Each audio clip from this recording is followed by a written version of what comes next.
thank you guys for coming. My AmeriCorps experience began at my interview. I met with Miss Lucy Mejia, my current supervisor, and her supervisor, Patty Bryce.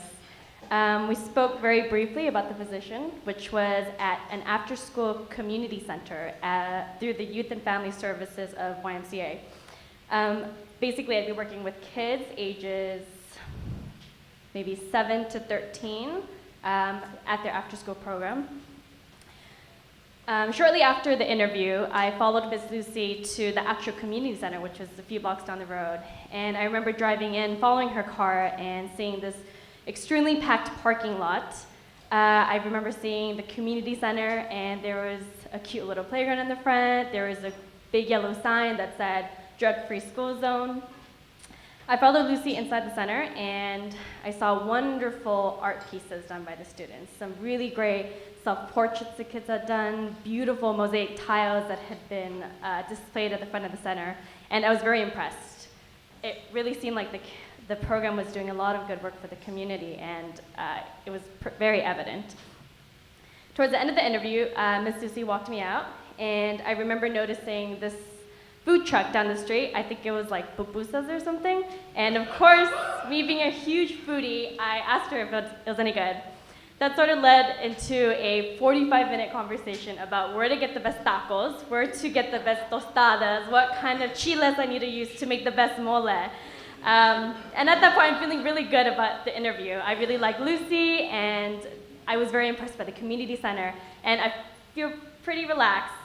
Then all of a sudden, this woman in the parking lot is like blaring her horn, and she's like honking nonstop.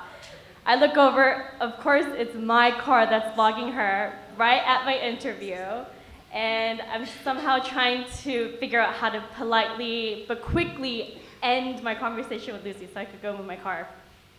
So I finally say thank you and goodbye, and I run over to my car as this lady's like screaming at me in Spanish, very profound language, and I have no idea what she's saying because it's in Spanish. So I just quickly go to my car and smile politely and drive off. And I remember thinking, oh my gosh, what just happened? Like, am I gonna get the interview? Like, I was so flustered and stressed out. Fortunately, it all worked out, and I did get the position. And I had the opportunity to work with some amazing kids. At the beginning, it was sort of hard for me to connect with them because as a 24-year-old girl who was relatively new to the area, I didn't really have much in common with a fifth grader. Eventually, what I figured out was a good means to bridge the gap, was food. Again, so I would ask them what their favorite foods was, what was the best dish that their mothers prepared.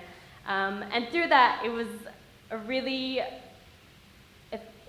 good way for me to really make connections with the kids and really get to know them for who they are.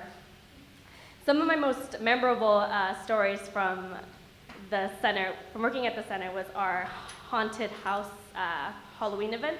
We threw a fundraiser to raise some money for our program. And it was so amazing because dozens and dozens of community members came together. They helped us decorate the center. They spent hours doing makeup and throwing fake blood on each other and getting into character. I even somehow managed to convince my boyfriend to play the priest from The Exorcist. So for those of you who did go to the haunted house, you probably saw him like blessing me with the cross as I was playing the possessed girl. My favorite part though was at the end when we all came together.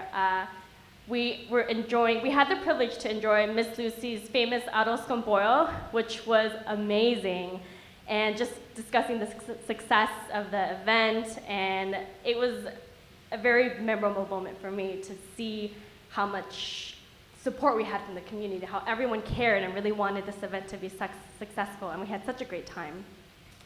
Another one of my favorite memories was I got to get out of a 8-hour mandatory Saturday training so that I can go prom/graduation dress shopping with one of my favorite high school volunteers, Dee.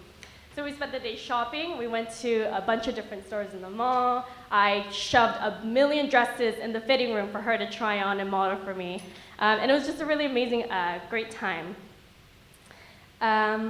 We ended the day with lunch at the food cart, and it was such a privileged moment for me to get to know her, to really talk to her. It was the first time in the day for us to really sit down and just talk to each other. And I learned about her aspirations and her dreams to become a nurse and her plans after college, her immediate plans after high school. And it was just really nice for me to be able to celebrate this with her. Looking back, I've noticed that food has been a big trend in the whole year, from my interview to connecting with the kids to bringing the community together. And reflecting on that sort of makes me think about how food is really a means to sustain someone. It keeps the kids growing, it gives them energy to go play, but at the same time, while they were growing physically, I also felt like I had a hand in them growing both mentally and emotionally, because throughout the year I had been nourishing their bodies, not with love and attention and positivity, and I just hope that that'll make a difference in their upbringing. I'd like to finish by giving out some thank yous to my family at CAQT. Miss Lucy, thank you so much for feeding me and bringing amazing mole to me, and tamales and pastelitos. Mr. Fields, thank you so much for teaming up with me and really getting through this year together. Really could not have done it without you. To Jen and Jackie, this team would not have been the same without you, and we had such a great year together.